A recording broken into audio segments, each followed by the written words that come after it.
Buckle your seatbelt, Dorothy. How can you truly enjoy the meal unless you know the flavor? Welcome back, ABL fans. This is Big Earl, your trusted voice in Action Baseball League analysis, coming at you with our 20th installment of Deep Dive 25. Watch your fingers, because we're about to slice, dice, and dissect all the nuances of this great league. A heartfelt acknowledgement to the sports columnist at the San Francisco Chronicle for your in-depth and straightforward coverage. Your thorough approach in reporting on the team provides readers with a clear and comprehensive understanding. Okay, ABL fanatics, let's do this. Whether it's the Western Wildcards, the Eastern Powerhouses, or the Central Workhorses, we're covering it all. See it for yourself. The San Francisco Warriors in the Western Division of the NBC, a squad that's a true enigma wrapped in a riddle.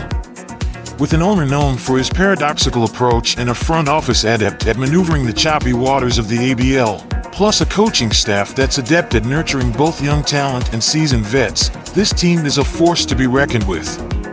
Watch out for them. The Warriors are playing the long game with a flair that's uniquely San Francisco.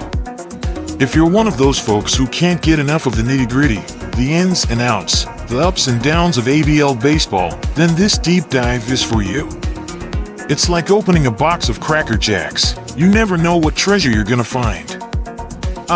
Take a ride on the iconic cable cars and feel that cool Bay Area breeze, because we're delving into a team as complex and compelling as San Francisco's iconic fog-covered bridges and vibrant, hilly streetscapes. Question 1. How does the owner's personality and negotiation style influence the team's culture and performance? The paradox of John Teeple, a tempest in the Warriors front office. John Teeple, the man steering the ship for the San Francisco Warriors in the good old ABL, is nothing if not a bundle of contradictions. In his 2-decade tenure, Teeple's been tagged as temperamental, a descriptor that's as volatile as a ninth-inning, bases-loaded situation. He's easygoing and controlling at the negotiation table, as puzzling as a knuckleball floating in on a 3-2 count. This man is no micromanager. He's more tolerant, economizer, hands-off, making sure the purse strings are as tight as a well-executed double play. Teeple's objective this season? A winning record, as if he's calling his shot like the Bambino. Now, what's the ripple effect on the Warriors? Well, his mood swings might just keep the front office as alert as a shortstop fielding a line drive, while his Jekyll and Hyde negotiation style probably filters down to the GM in the dugout, crafting a team culture that's as adaptive as it is disciplined. So, is Teeple's leadership the Warriors' secret weapon or their Achilles heel? Time will tell, folks. For now, it's as unpredictable as a curveball in the dirt. Question 2. What roles do the front office and coaches play in the team's success or struggles? Are they aligned with the owner's vision? The Warriors' blueprint, front office, and coaches in the hot seat. If you're wondering who's pulling the strings behind the San Francisco Warriors' quest for a winning record, look no further than the front office and dugout. General Manager Luis Martinez is the new kid on the block, a bit green but controlled, mirroring owner John Teeple's own penchant for keeping a tight grip. Hitting coach Kevin Garwood is the seasoned vet, liked by players and under the most scrutiny if the bats start cooling off. First base coach Luis Garcia and bench coach Phil Kuntz, with their contrasting reputations and styles, are the X-factors in those nail-biting moments when a game hangs in the balance. And don't forget Bobby Ordonez, the scout with the Midas touch. He's the linchpin for future trades and drafts. Now, do they align with Teeple's hands-off but win-hungry vision? Close enough. Teeple sets the tone, but it's this motley crew that has to march to it, each in their own way. So as the season unfolds, keep an eye on this bunch. They're the ones that'll either be popping champagne corks or packing their bags. Question 3. How does the team's financial health reflect in its performance? Warriors' financial playbook, a game of missed opportunities. Taking a good, hard look at the San Francisco Warriors ledger, it's a mixed bag of financial prudence and missed opportunities. With a payroll of $6.18 million against a budget of $9.5 million, the Warriors are leaving room for moves, but at what cost? They're barely breaking even on total revenue at $6.45 million, with media revenue standing as their financial backbone at $3.3 million. Despite above-average fan loyalty, the Warriors are fumbling on gate revenue, pulling in a mere $612,443 while filling only 81.63% of their stadium. Couple this with a slow decline in fan interest since '72, now languishing at 62, and you've got a team that's not seizing the moment. They've got the money and the fans, but they're not turning those assets into on-field success. In the currency of championships, the Warriors are coming up shortchanged. Question 4. How has fan interest evolved over time, and what does it mean for the team's revenue and player acquisitions? Fan interest dips, a warning sign for the Warriors' future? In the unforgiving arena of ABL baseball, the Warriors are facing a challenge off the field that could hamstring them on it, a steady decline in fan interest. Starting at a respectable 71 and 72, the interest level has now dipped to a concerning 62, a nearly 13% drop over the past decade. The numbers don't lie, with an average attendance of 21,061 and just 81.63% of the stadium filled. The Warriors are losing out on valuable gate revenue, which currently sits at a lackluster $612,443. Merchandise sales are also languishing, raking in a meager $129,584. While the team has budget room with a $9.5 million cap and a $6.2 million payroll, this eroding fan base sends a cautionary signal to the front office. Any ambitious player acquisitions would be a gamble without the fan support to back it up financially. In a nutshell, the Warriors need to heed this decline as a wake-up call. It's not just about field performance. They need to win back the fans to secure a prosperous future. Question 5. What is the current mood among the fan base, and how could it impact the team in the short term? Warriors fan mood, a ticking clock on team morale and revenue. The Warriors fan base, despite its above-average loyalty, is a tepid crowd these days. With an average attendance of 21,061 filling just 81.63% of the stadium, the mood is less electric and more static. Fan interest is stalled at a lackluster 62, showing no movement in the past 30 days. This stagnant enthusiasm doesn't just affect merchandise sales and season ticket renewals, it can also dampen player morale, stripping the home field advantage that a roaring crowd can bring. But there's a glimmer of hope. The fan loyalty is still strong, and that means a few big plays or a string of wins could rekindle the excitement. The Warriors are at a tipping point, the mood among fans is cautious, and the clock is ticking for the team to reignite the spark before it fizzles out entirely. Question 6. How is the team faring in the league standings, and what factors are contributing to their performance? Warriors in the hunt, solid numbers across the board. The San Francisco Warriors are keeping pace in the ABL with an 11-8 record and a .579 winning percentage, just a game back in the division race. They're not just squeaking by, they're making noise. With 92 runs scored and just 66 allowed, they've got a run differential of +26, showing they can dominate both at the plate and on the mound. Their 8-5 home record and balanced 3-3 away record indicate that they're tough to beat regardless of the venue. In clutch situations, their 2-1 record in one-run games suggests they've got the nerves for late-inning drama. And let's not overlook the strength of their schedule at 446. These wins aren't coming cheap. In short, the Warriors are looking like legitimate contenders, steady in their last 10 games with a 5-5 record and riding a one-game win streak.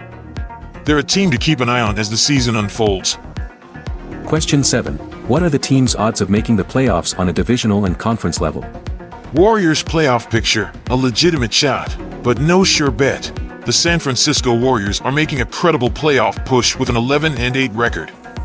On the divisional level, they're looking at a 55% chance of making the postseason, which certainly isn't pocket change.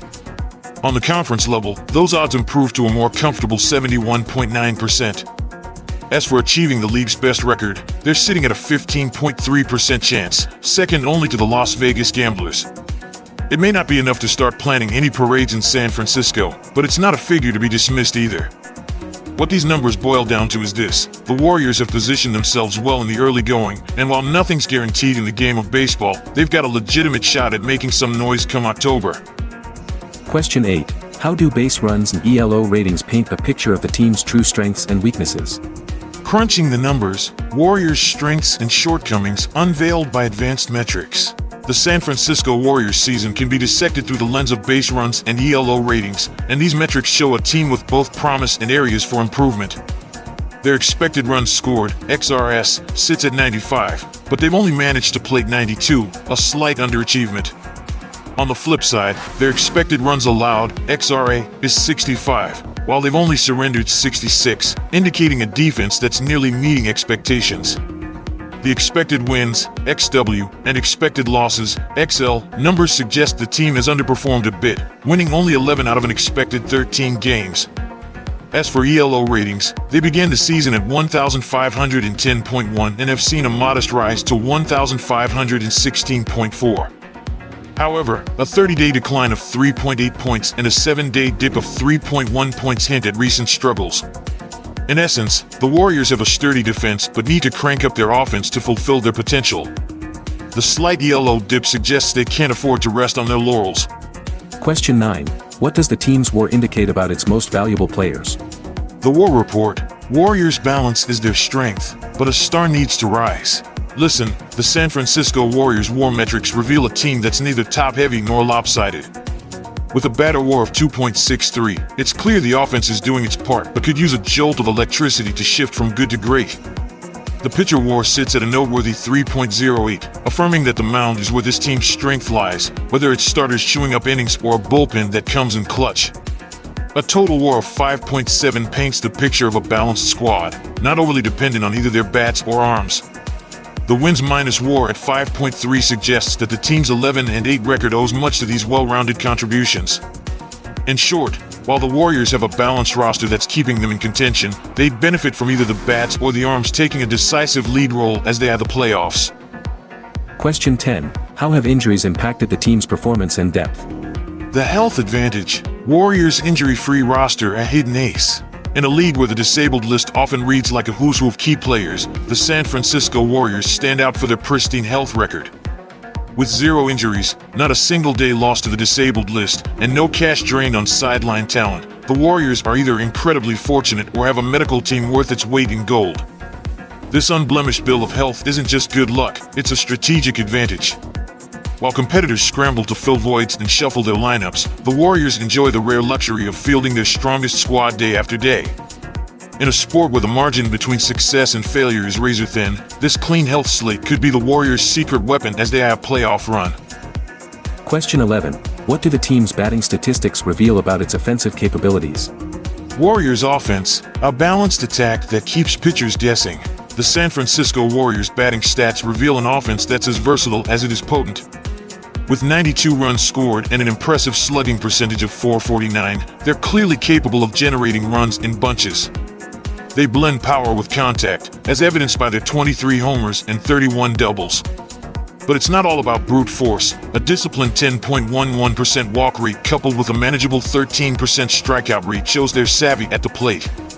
They're not just reaching base with a .359 OBP, they're making the circuit count. Factor in advanced metrics like a 167 ISO and a 295 BOBIP, and you've got an offense that can do damage in a variety of ways. This balance makes them a threat against any pitching style they face, be it power arms or crafty junk ballers. In a league where a well-rounded offense can be the key to a deep playoff run, the Warriors are armed and ready. Question 12. How does the pitching staff stack up against divisional and conference competition? Warriors pitching, a model of efficiency and discipline. The Warriors pitching staff is a study in balance and effectiveness, boasting a commendable 3.27 ERA and a solid FIP of 3.81, signaling that they're not just riding their luck but also getting ample fielding support. The staff's ability to control the zone is evident in a K% BB percent of 10.6%, along with a modest 51 walks allowed. They're ground ball pitchers, evidenced by a 55.2% ground ball rate, minimizing the risk of damaging extra base hits. Opposing batters are struggling, hitting just .244 and reaching base at a mere .310 clip. When the chips are down, this staff gets gritty, allowing only 14 home runs and stranding 76% of runners on base. This is a pitching unit designed not just to compete but to dominate, both within the division and across the National Baseball Conference. Question 13. Are the team's fielding statistics a strength or a weakness? A defensive middle ground. Warriors neither dazzle nor falter in the field. The Warriors' fielding stats paint a portrait of a team that's competent but not exceptional. With a total zone rating of -4.46, the Warriors exhibit a patchwork performance, stellar at first and third base but lacking in right field and second base. Their defensive efficiency sits at a respectable 0.717, indicating a functional but not flawless conversion of batted balls into outs. Mistakes are few and far between, with only 8 errors on the books, while 21 double plays signify a defense that generally avoids game-breaking blunders. The run game is kept in check, allowing just 4 stolen bases with a 20% caught stealing rate. In summary, the Warriors' defense is neither a glaring weakness nor a shining strength, leaving room for improvement if they aim to be contenders come playoff time. Question 14. What do base running stats say about the team's tactical approach? Warriors base running, a lesson in tactical precision. The San Francisco Warriors are displaying savvy base running this season, according to the numbers. With 9 stolen bases and a high success rate of 81.8%, they're masters of calculated aggression on the base paths. They're not just swiping bags randomly, they're making smart decisions, underscored by only 2 instances of getting caught stealing.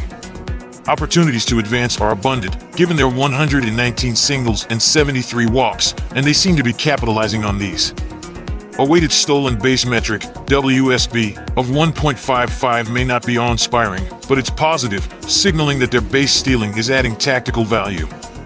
In sum, the Warriors are employing a nuanced, risk-managed approach to base running, which could be their secret weapon as the season unfolds.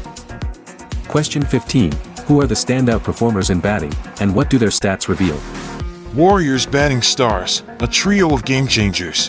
The San Francisco Warriors lineup boasts a trio of standout hitters who are setting the tone this season. Leading the pack is the seasoned Bobby Jackson, whose scorching .368 average and whopping 1.041 OPS at age 32 make him an ageless wonder. Not far behind is the rising star Bernardo Valenzuela, who at 27 has chalked up a .338 average and 12 runs, translating to an impressive WAR of 0.53. Last but not least, we have Victor Quintero, a power-hitting 30-year-old with 5 home runs and a .924 OPS, making his plate appearances must-watch events. Collectively, these 3 are the linchpin of the Warriors' offensive success, each bringing a unique skill set that makes this lineup one of the most dynamic in the league. Mark my words, if the Warriors go far this season, this trio will be front and center in the highlight reels. Question 16. Who are the key figures in the pitching staff, and how do they influence games? The Warriors' pitching trifecta, young phenom, strikeout artist, and seasoned vet. When it comes to the mound, the San Francisco Warriors are armed with a trio of pitchers who bring their own brand of magic to every start. First up, the young sensation Antonio Pineda, just 24, is posting an astonishing ERA of 0.53 and a WAR of 1.4, making him the ace in the making. Then there's John Ramirez, 27, who's fanning batters at an impressive 9.56 strikeouts per 9 rate, although his FIP hints at some room for improvement. Rounding out the trio is the seasoned Kyle Chambers, 30, whose steady ERA of 3.34 and FIP of 3.81 show he's a reliable arm in the rotation. These 3 are more than just arms, they're the heart and soul of the Warriors' pitching staff, each bringing a unique skill set that complements the others. When any of these guys are on the bump, you can bet the opposition is in for a long day. Question 17. Who excels in base running and fielding, and how do they impact the game's outcome? Warriors' unsung heroes, speed and glove as game changers. If you're looking for the hidden gems in the Warriors lineup, keep your eyes peeled for Miguel Collado and Leo Diaz on the base paths. At just 23, Collado's already swiping bags with a 75% success rate, while Diaz, 27, is a perfectionist with a 100% stolen base percentage. But it's not all about speed, the leather matters too.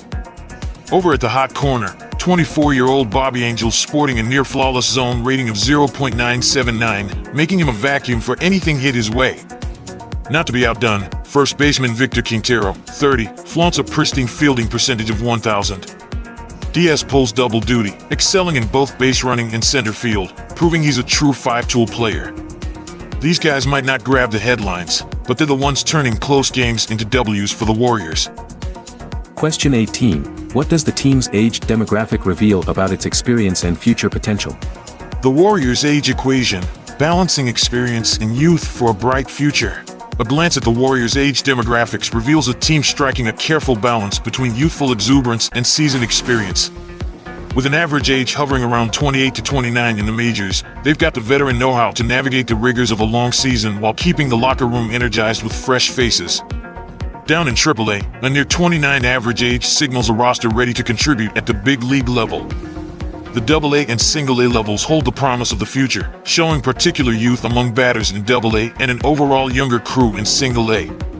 Whether you're eyeing the next championship run or speculating about the team's core years from now, the Warriors are geared for both immediate impact and future glory. It's this generational blend that could spell sustained success for the franchise. Question 19. Who has had the best batting and pitching games, and what do these performances signify for the team? Show-stopping performances herald Warriors' championship ambitions. Don't blink, or you might just miss the fireworks this Warriors squad is setting off.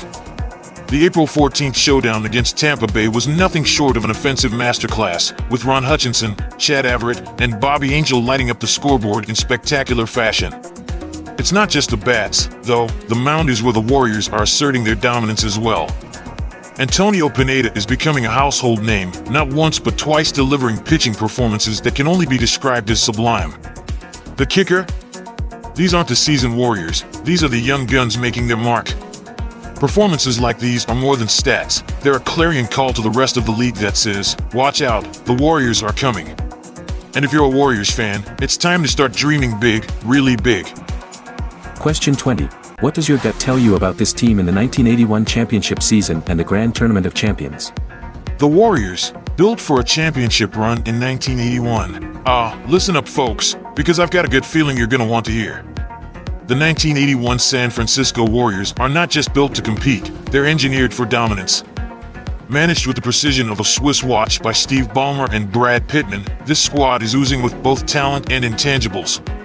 On the field, they're a double threat. The bats wielded by the likes of Ron Hutchinson and Chad Everett are downright volcanic, while the pitching staff led by Ryan Harvey and Antonio Pineda can cool down any hot lineup. With the Grand Tournament of Champions looming, this team has all the ingredients: depth, versatility, and that X factor you can't put your finger on but can't ignore either. So go ahead and bookmark this, because when the dust settles in the Grand Tournament of Champions, don't be shocked to see the Warriors standing tall, Grand Championship Cup in hand. You heard it here first. Question 21. What is the team's history in the Grand Tournament of Champions? Warriors in G2C, a history of near misses, primed for a breakthrough. Listen up, ABL aficionados, let's set the stage with some historical context for the San Francisco Warriors' quest for glory. Their history in the Grand Tournament of Champions is sprinkled with near misses and early exits. In '72, they made it to the Conference Championship Series, CCS, only to fall short against the Atlanta Kings. Fast forward to '73 and '75, and you'll find them getting knocked out in the divisional rounds by the Phoenix Firebirds and Detroit Dukes, respectively. They've been sniffing around the postseason, but that G2C title has been as elusive as a no-hitter in the night. With their current 1981 roster showing both depth and fire, this might just be the year the Warriors break through that glass ceiling. Keep those eyes peeled, because history doesn't have to repeat itself. Question 22. What is the team's history in previous seasons? A roller coaster decade for the Warriors, poised for a comeback? Hold on to your hats, ABL fans, because the San Francisco Warriors have been on a roller coaster of a decade. They kicked off the '70s with back-to-back playoff appearances, showing they were the real deal. Then they hit a slump, falling to third place and even crashing to a dismal 62-100 record in '78. But don't count these Warriors out. By the end of the decade, they were clawing their way back up the standings, stabilizing their finances to boot. Despite the ups and downs, the fan base has stayed loyal, filling the seats and keeping the energy alive. As for 1981, with an 11-8 record and a batting lineup that's clicking, they're looking like serious contenders again. It's been a wild ride, but if you ask me, the Warriors are a team on the rise, and they've got the grit and history to prove it. Question 23. What's your take on last season? The 1980 Warriors, a season of steps, not leaps. The 1980 San Francisco Warriors gave us a season that, while lacking fireworks, showed a team on the mend. Finishing with an 82-80 record, they missed the playoffs but clawed their way out of the division's basement, landing in second place, though a yawning 25 games back from the top. On the field, they were a study in modesty, a ho-hum batting average of .235 and a serviceable ERA of 3.87. The defense, with a BOBIP of .257, was competent but not eye-catching. Off the field, the ledger looked promising with a payroll north of $5 million and a healthy balance for future moves. And let's tip our caps to the fans. Over 1.4 million showed up, proving loyalty isn't just a word in San Francisco. All in all, the Warriors weren't a headline act in 1980, but they were a team that left you thinking, wait until next year. And as 1981 unfolds, that next year is looking more and more intriguing. Question 24. How does what happened in the 1980 season reflect on the 1981 early campaign? The 1981 Warriors, a sequel better than the original. The 1981 San Francisco Warriors are like a finely tuned sequel to a film that left you wanting more. The optimism that flickered in 1980 has flared into a full-blown fire this year. They've taken their decent 82-80 record from last season and parlayed it into a strong start, currently holding down second place. But it's not just about placement, it's about improvement. The pitching staff has shaved its ERA down to 3.27, making a strong point that last year wasn't a fluke. The bats? Oh, they've come alive, hitting a vibrant 282 early on, a quantum leap from last year's dreary 235. Financially, the front office is playing it smart, maintaining a leaner payroll while reaping the rewards on the field. And let's not forget the fans, their loyalty endures, filling the stands just like last year. In short, the 1981 Warriors are building on the cautiously optimistic tale of 1980, and if the early chapters are any indication, this could be a storybook season. Question 25. What is your take on the current roster? The 1981 Warriors, a roster built for redemption. The 1981 San Francisco Warriors are a team that's learned from its past and is poised for the present. At the mound, Antonio Pineda is the clear ace, torching hitters with a jaw-dropping 0.53 ERA. He's backed by solid hands like Arturo Gonzalez and Kyle Chambers, while the bullpen, anchored by Rogelio Hidalgo, is dependable. The infield is a blend of power and finesse, with Victor Quintero at first base showing off in clutch situations and Miguel Collado adding versatility at shortstop. But the outfield, that's where the magic happens. Bernardo Valenzuela is a hitting clinic in left field, and Luke Margolet is owning right field with a sterling OBP. While the catchers need to heat up their bats, the lineups against both righties and lefties are meticulously crafted for consistency. The only dark cloud is Chad Everett's back strain, but it's an opportunity for others to step up. If you're looking for signs that 1981 could be the Warriors' year, just look at this roster. It's a team built not just to compete, but to conquer.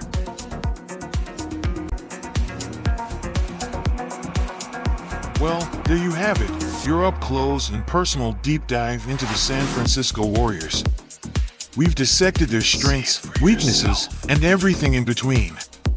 We've peeked into the owner's suite, dug into the dugout, and even scoped out the fans in the bleachers. And let me tell you, what a ride it's been. Like a well-pitched game, we've covered all the bases, but remember, baseball is a game of unpredictability. Just when you think you've got it figured out, it throws you a curveball. The San Francisco Warriors, a squad that's been charging through the regular season with the ferocity of a battle-hardened legion, yet when it comes to the Grand Tournament of Champions, they've often found themselves just shy of victory. Will this be the year they conquer their adversaries and claim the spotlight, or will they remain the almost champions in the ABL's storied saga? The Warriors' tale is far from over, and the next chapter promises to be a page-turner. Big Earl here, folks. Keep your eyes peeled for future reports as we navigate through the twists and turns of another gripping ABL season. So, whether you're a fan of the Warriors, or just love the game, the best is yet to come. Until next time, this is The Game.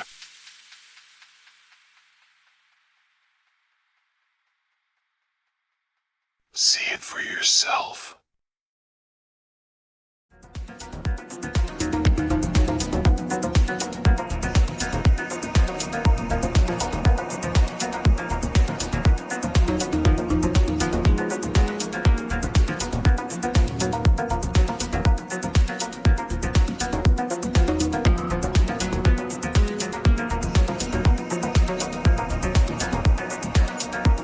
See it for yourself.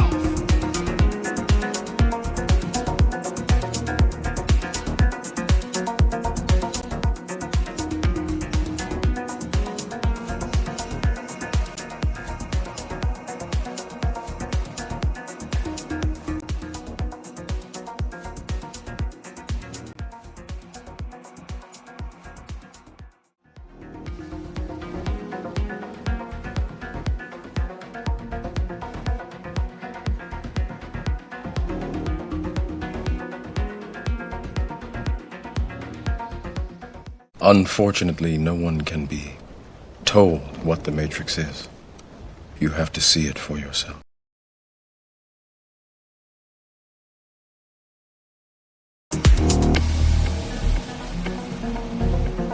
See it for yourself.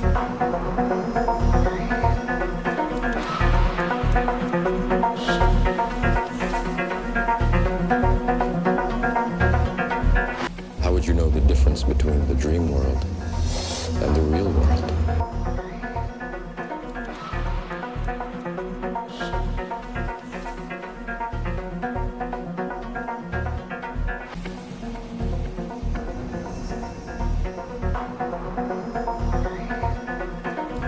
You take the red pill, you stay in Wonderland, and I show you how deep the rabbit hole goes.